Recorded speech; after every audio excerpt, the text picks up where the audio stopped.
Apa yang akan terjadi jika kalian gagal bayar aku laku pinjaman online?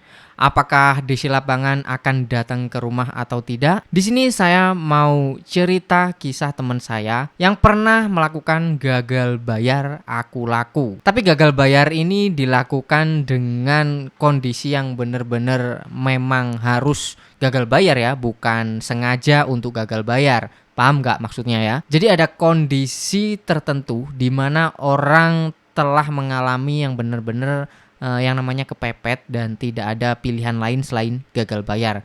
Nah, itulah yang terjadi sama teman saya. Nah, oke, di sini saya akan ceritain ya seperti apa pengalamannya supaya bisa jadi pembelajaran buat teman-teman. Oke, awalnya teman saya ini ya seperti biasa ya menggunakan limit-limit paylater yang ada di beberapa aplikasi gitulah ya. Tapi nggak banyak, paling cuman apa sih Shopee sama aku laku ini ya yang biasa dia pakai gitu.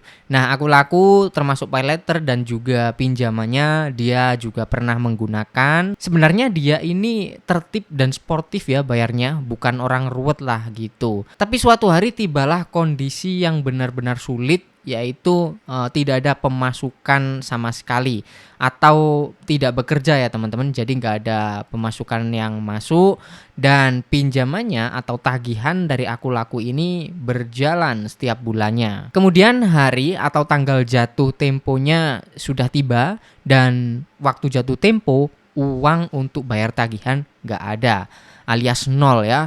Dia bingung dan sempat kepikiran untuk pinjol di aplikasi lain untuk membayar tagihan aku lakunya.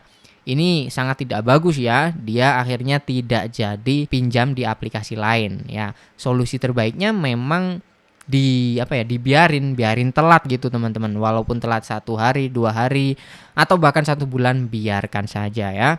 Terus teman saya ini akhirnya dibiarkan tagihannya telat dan kemudian beberapa hari kemudian pertama yang dialaminya adalah ditelepon ya teman-teman, ditelepon, di WA, atau biasanya itu mengingatkan lah bahwa tagihan itu sudah telat. Tapi ya mau gimana lagi karena nggak ada uang sama sekali, memang benar-benar nggak ada ya, pinjem pun ke temen juga nggak ada, mau gimana lagi kalau bukan gagal bayar. Nah, dia pikir gagal bayar ini akan berjalan mungkin hanya sementara waktu ya, karena dia juga terus mencari pekerjaan agar bisa mendapatkan uang bulanan kembali. Namun rencana tidak semulus yang dia pikirkan, akhirnya berjalan dari bulan ke bulan sampai lebih dari 1 tahun, tagihan aku laku ini tidak terbayarkan sama sekali. Artinya ya gagal bayarnya ini bukan cuma 1 hari 2 hari atau 1 bulan ya, tapi sudah lebih dari 1 tahun teman-teman. Dan dia bilang sama saya bahwa tidak ada atau tidak pernah satupun orang yang datang ke rumah dia mengatasnamakan aku laku atau biasa kita sebut dengan DC Lapangan ya teman-teman. Itu nggak ada yang datang ke rumah dia. Tapi ini di tempat dia ya, nggak tahu kalau di tempat teman-teman mungkin ada. Apalagi kota-kota besar itu saya rasa pasti ada ya. Kemudian dia coba buka aplikasi aku lakunya lagi dan dicek berapa total tagihan yang membengkak, sekaligus denda-dendanya itu di totalnya berapa. Ternyata memang sesuai aturan dari OJK ya teman-teman. Jadi kalau teman-teman mengalami hal yang sama, misalkan mengalami kondisi sulit dan gak bisa bayar tagihan aku laku, teman-teman tenang saja karena tagihan dan denda-dendanya itu tidak akan lebih dari 100% dari pinjaman pokoknya ya. Tidak lebih dari 100%. Oke, paham maksudnya? Misalkan teman-teman pinjamnya 1 juta.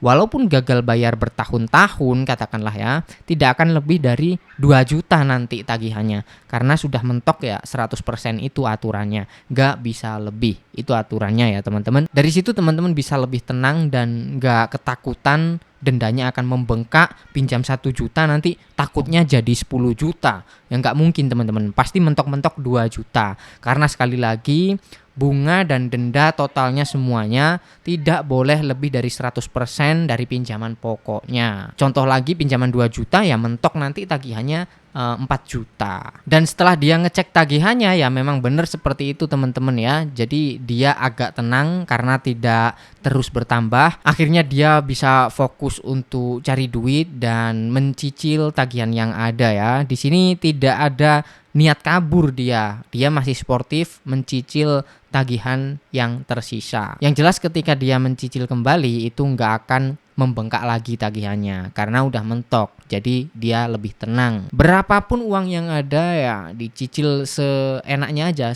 bukan seenaknya siapa nyebutnya ya, seadanya. Adanya segini ya dicicil segini gitu teman-teman. Terus apakah kita masih bisa pinjam di aplikasi lain? Enggak teman-teman, karena data kita sudah masuk ke Pusdafil ya teman-teman, alias udah di blacklist lah ya, kita nggak bisa pinjem di aplikasi lain. Ya mau gimana lagi, itu sudah risikonya kalau gagal bayar Aku Laku, karena Aku Laku kan juga terdaftar dan diawasi oleh OJK ya, maksudnya pendananya. Yang mendanai Aku Laku ini kan saya lihat BNC kalau nggak salah, Bank Neo Commerce, terus apalagi UKU, Kredito kalau nggak salah teman-teman, saya lupa juga sih apa aja ya yang mendanai dari Aku Laku ini. Mereka semua terdaftar di OJK. Nah kesimpulannya, kisah dari teman saya yang gagal bayar Aku Laku, orangnya masih aman, yang dialami juga nggak berat ya teman-teman. Dia cukup tenang menghadapi situasi yang ada. Jadi kalau teman-teman mengalami kondisi yang sama ya selalu tenang dan jangan panik.